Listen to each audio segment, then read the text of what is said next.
if there's an attack in any area of your life, you don't fold your arms and allow the devil to make a mockery. You put him in his place.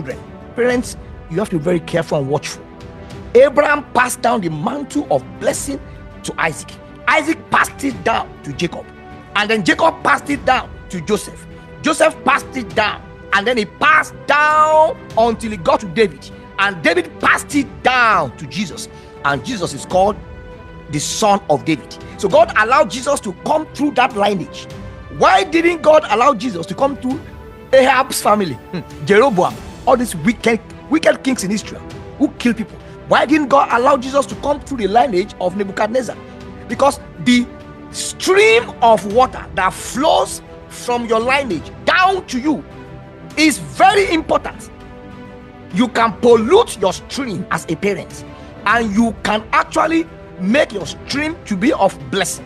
So what you do as a child of God can impact the second, third, fourth, fifth generation, even in the time of grace, because the Bible teaches us about the laws of sowing and reaping. Galatians 6 verse 7 says, God is not mocked. Whatsoever a man sows, he shall reap. Regardless of whether Christ has died on the cross or not, the law of sowing and reaping does not expire. So you hear people say, whatever I do, nothing will happen. The grace of God covers me. No. If you do good things, it's a seed, you will reap it. You do bad things, it's a sin. You don't, it's a seed. You don't just reap it, your children could reap it as well. Spiritual lameness is worse. There are people with 2 legs. They are jumping up and down, but they are going nowhere. They are going nowhere. And you are wondering, this man is active, he's walking. You see him walk 20, 30 years, there is nothing to show for it. And he passes down this legacy of limitation to his children. Until you address the problem from the root, you won't solve all the fruits that are growing out of that stem. For a child of God, and you're looking at your life, I can't point to anything significantly promising in my life. I try to stretch my hand to reach something, I cannot. There are times you have to do spiritual root cause analysis. There are some children, they don't care about those things, and Satan is a time waster. He will wear them out until they are 60 or 50. By the time they are 50, their eyes are just open. The devil is a master deceiver. The weapon, number one weapon of Satan, is ignorance. Satan is not powerful. He only uses ignorance. When I say it's not powerful, I'm speaking relatively to Jesus now. There is no basis for comparison. But what he uses against believers is ignorance. Let me keep them in the dark. Veil them. He puts veil on people's faces. He veils people. So your problem is from the north. You are fighting from the east. And you put your focus to the east. Just keep fighting until he wears that person out. This is where prayers are necessary.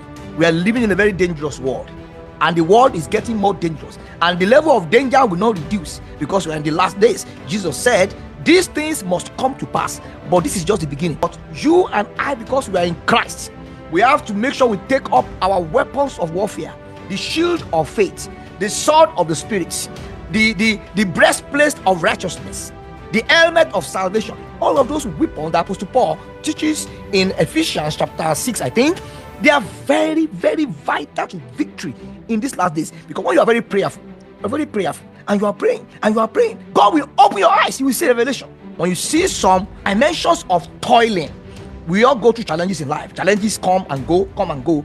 You don't want to experience perpetual challenges. When you are seeing perpetual battles, 2 years, 5 years, 10 years, 20 years, and they are perpetual, they are not getting solved, you don't fold your arms, say, what will be. God will do it at his time. Oh no, no, you don't do that. Like I said last Sunday, God is not a burden giver, he's a burden lifter.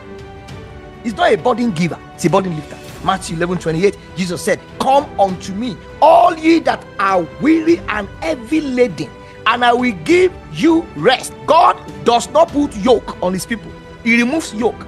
So when you see perpetual yoke, I'm not saying it's just a couple of challenges you have to battle, few weeks, few months, and then you are off. But this thing is unemployment for 10 years, singleness and unmarried status for 15 years. In fact, you have stayed too long on that mountain.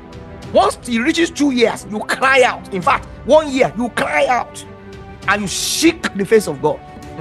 Lameness is a grounder. He grinds people, ground them on the floor.